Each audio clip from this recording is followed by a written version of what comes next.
Well, hello guys. How are you doing? It's Mike Disney here, and I just want to first off thank you guys for your support and your patience throughout the past couple of months. It has been, I no need to say, it's been kind of brutal. You guys know, it's COVID-19 has affected everyone. So I just want to start off by saying thank you so much for your patience and your support. I hope you're all staying safe and well out there, and know that I miss you. Know that I love you and know that I'm thinking about you, and I do appreciate everything that you've been doing. So with that said, what we're doing here is I'm pulling a video out of my archives from my YouTube days, and we're doing a mushroom made with green stuff. Now I've already got my green stuff mixed together here, and what I did was I made a small snake of green stuff and tapered it at one end and made kind of like a stalagmite, stalactite, whichever the ones are, but or a cone, if you will. We just flatten out the one end. Now, this is an old video, so you're going to see me do some really noobish stuff in here. For one, I'm not wearing gloves. You should wear gloves when using green stuff because you will leave fingerprints, and those fingerprints will cure in the green stuff, and they will be very evident in your final paint job. So you do not want green stuff fingerprints on your sculpts.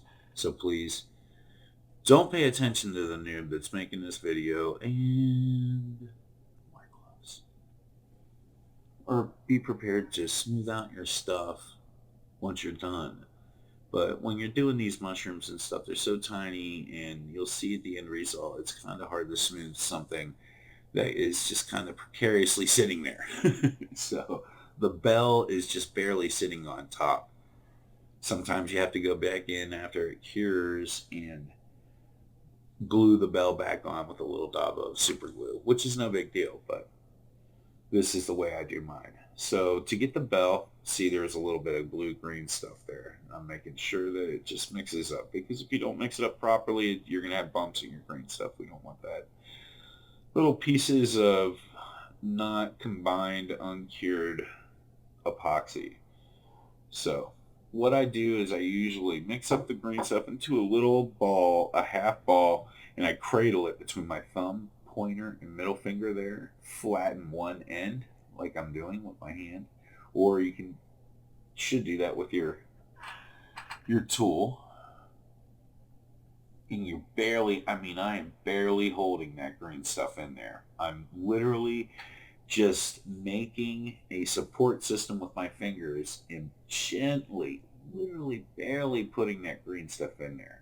I know it looks like I'm squishing it, but I'm not. If you guys have worked with green stuff before, you know how malleable it is. So you see I'm putting literally no pressure from my fingers onto that. The only pressure being applied is from the tool. So that way it's keeping that nice round shape.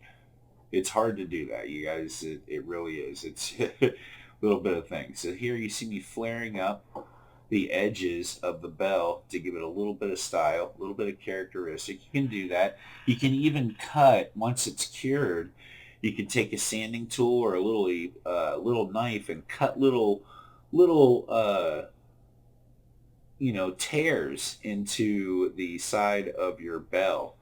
So here you go. Once you got your shape, just pop that bell right on top there. Sometimes it should adhere, especially if, it's green stuff. It's going to adhere to each other.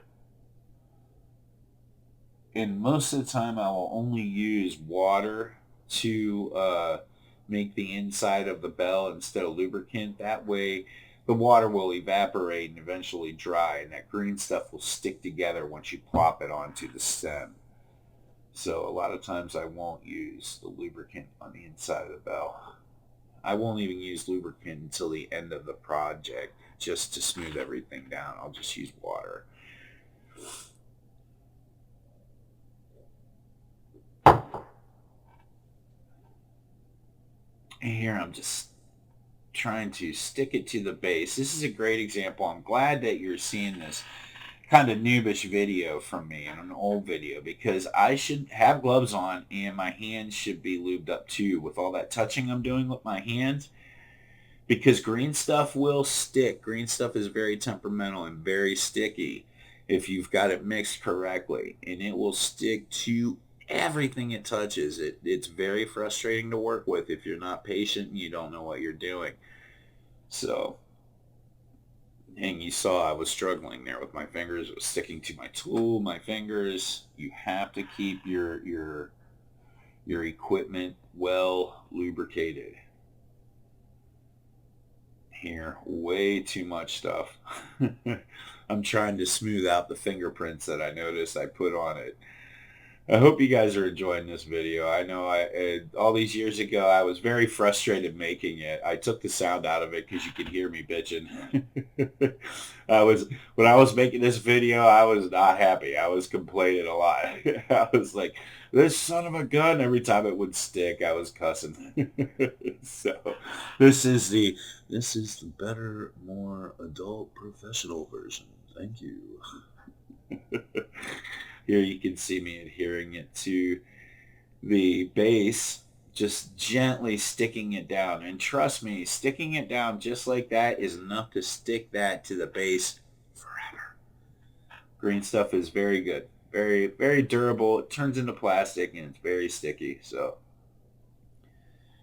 I'm just adding a little bit more design element to it right now. We're almost done with the video. And again, I just want to say thank you guys so much for everything that you've done, for your patience, your support. It really, really, really does mean the world to me.